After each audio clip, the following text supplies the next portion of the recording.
Hello there. This is where the fun begins.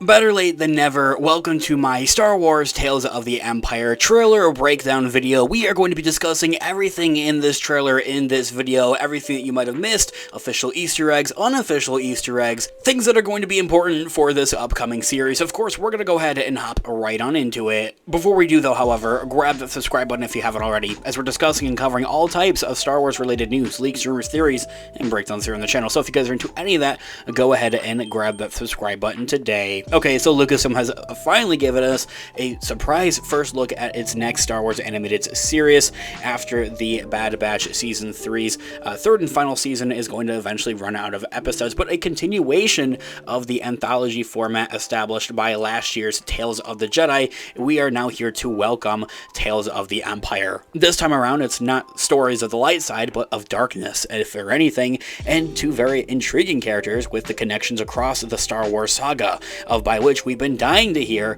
of the return of Bar Safi, everything that's gone on with her after the events of seeing her in the Clone Wars animated show, and also Morgan Elsbeth, her rise to power, and of exactly how, she came to be, and that character of how we saw her in the Star Wars Ahsoka Disney Plus series itself. Okay, so the trailer opens with an immediately arresting sight. 3 Star Destroyers overhead as Thrawn, the returning Lars Mikkelsen for the voice actress, and a younger Morgan Elsbeth also returning as Deanna Lee, discussing the potential alliances that we later would see down the road in the Ahsoka Disney Plus show, a part of the Mandoverse, after the fall of the Empire. So, the rise and the fall, essentially. Given that the people involved, and given the forested setting of Thrawn and Elsbeth's conversation in this trailer yet alone, this location itself, it certainly looks like it could be the planet of Corvus, the world that Elsbeth had become magistrate of when we had first met her in The Mandalorian Season 2, in the episode titled The Jedi. We would then go on to flashback to a world on fire and legions of Trade Federation battle droids,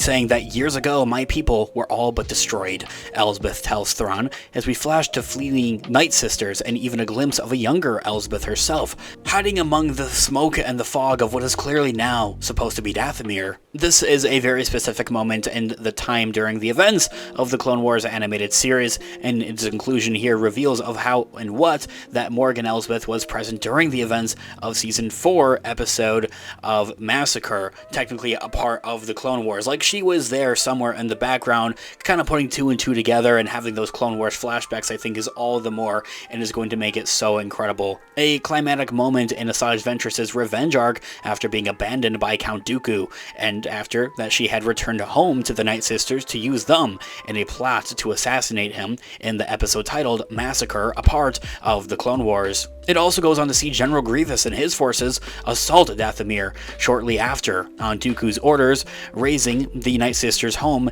to the ground and scattering Mother Talzin and her followers, Ventress included, to the wind, and also presumably Morgan Elsbeth in the mix of things as well. It's from here that Ventress begins one new life among many that she has shared, turning to the path of a wandering bounty hunter that we would later see in the later episodes and seasons of the Clone Wars, and also now seeing her more recently return in animation of the Bad Batch Season 3. It's all clear that we're about to learn just of what became of Morgan during that faithful event too.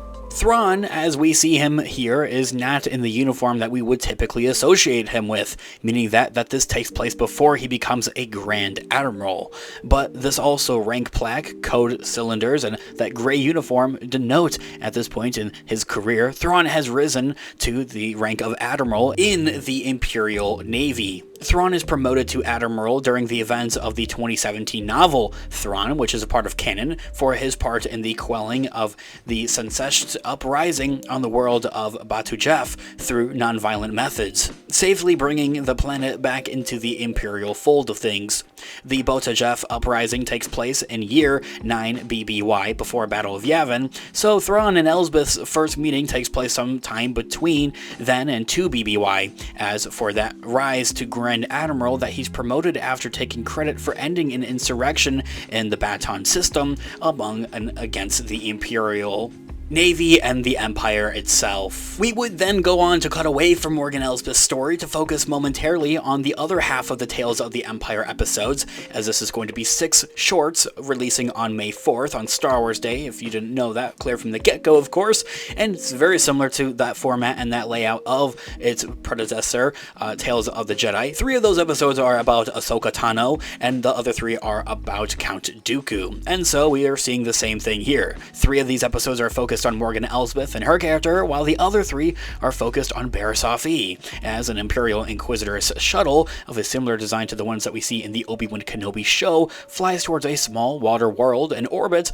of a larger planet. This appears to be the moon Nur, the Mustafarian moon that is home of the Fortress Inquisitors that we see in the Obi-Wan Kenobi show, as well as the Jedi Fallen Order and Survivor video games. We would then go on to cut to an Imperial detention block as an Inquisitor, but not just any Inquisitor, is flanked by 2 clone troopers bearing the markings of a Coruscant guard, indicating that this is much earlier on the rise of the events of the Empire than perhaps the stuff that we're seeing with Thrawn and Elsbeth in comparison, that this would be more closely into registration of directly after the events of Revenge of the Sith. That Inquisitor is a familiar one too, as I had mentioned. It's the 4th sister from Obi-Wan Kenobi, with Raya Kalestert returning to reprise her role from live action now into animation. Material provided by Disney and Lucasfilm alongside the trailer's release has revealed that she was named Lynn before that she had actually became an Inquisitor. It's important to note that Lynn, or the 4th sister, is not wearing the Inquisitor's gear here, but robes that look much more similar to Jedi. So maybe this is very, very shortly after the establishment of the Empire, and that maybe she even is still technically like supposed to be a part of the Jedi and hasn't fully gone rogue and turned into an Inquisitor for Vader. We would then go on to see that Lynn, or the 4th sister, is interrogating a very familiar face, answering our question from before that this is probably more closely related to her actually becoming an Inquisitor, former Jedi Padawan and prisoner of the Republic, now Empire, Barriss Offee, making her return. When we last saw Barriss, she was put on trial and jailed during the climatic events of the Clone Wars Season 5, also from when we would see Ahsoka leave the Jedi Order after staging a bombing at the Jedi Temple to protest the Order's role in and continued preparation of the Clone War, and attempting to pin the blame on her friend, if for anyone, Ahsoka Tano. Although Barriss was revealed as the true culprit at the end of the day and then jailed for her actions, we now see how that she has survived the events of Order 66 Jedi Purge, leaving her able to be swooped up by the Inquisitors after the Republic's fall and go on to brainwash her and everything of that nature, which we haven't really seen all that more in that kind of detail essentially. So having this offered in this show, I think, is really going to be all the more. And so there's so much more that I could sit here and discuss and talk about here with the upcoming Tales of the Empire shorts and overall show itself on Disney Plus, releasing on Star Wars Day. May the 4th be with you day. Of course, we're looking forward to it. We're going to continue to break down more things as they come here on Tales of the Empire here on the channel. Of course, all the more reason to grab that subscribe button if you haven't already, as we're discussing and covering all types of Star Wars related news, leaks, rumors, theories, and breakdowns here on the channel. Guys, thanks so much for watching today's video. Of course, this has been Unofficial Star Wars. Let me know all of your thoughts and opinions in the comments down below. I would love to hear what you guys are all thinking. I'll catch you guys in the next one. May the Force be with you as always. Peace out.